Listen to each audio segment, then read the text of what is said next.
आखिरत में जहन्नम की तरफ इकट्ठा किए जाओगे और वो बुरी जगह है।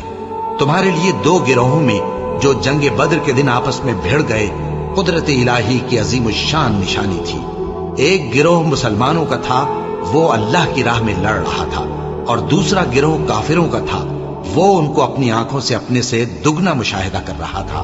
और अल्लाह अपनी नुसरत से जिसको चाहता है मदद देता है। जो अहले बसारत हैं उनके लिए इस वाक़े में बड़ी इबरत है।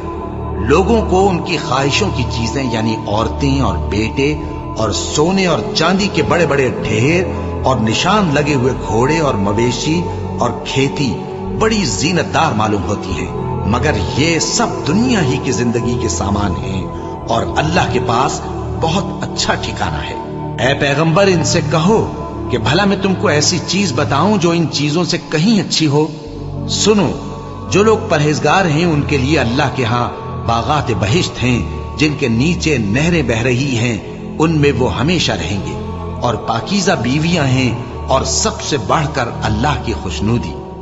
और अल्लाह अपने सब बंदों को देख रहा है जो अल्लाह से इल्तिजा करते हैं कि ऐ परवरदिगार, हम ईमान ले आए सो हमको हमारे गुनाह मुआफ फरमा और हमको दोज़ख के अजाब से महफूज रख। ये वो लोग हैं जो मुश्किलात में सब्र करते और सच बोलते और इबादत में लगे रहते और नेकी में खर्च करते और औकात सहर में गुनाहों की मुआफी मांगा करते हैं। अल्लाह तो इस बात की गवाही देता है कि उसके सिवा कोई माबूद नहीं, इस हाल में कि वो इंसाफ का हाकिम है। और फरिश्ते और इल्म वाले भी गवाही देते हैं कि उस गालिब हिकमत वाले के सिवा कोई लायक इबादत नहीं। दीन तो अल्लाह के नजदीक इस्लाम ही है, और अहले किताब ने जो इस दीन से इख्तिलाफ किया तो इल्म हासिल होने के बाद आपस की जिद से किया।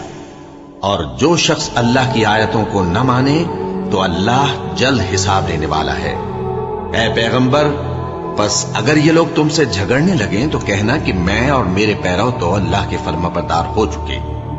और अहले किताब और अनपढ़ लोगों से कहो कि क्या तुम भी अल्लाह के फर्माबरदार बनते और इस्लाम लाते हो।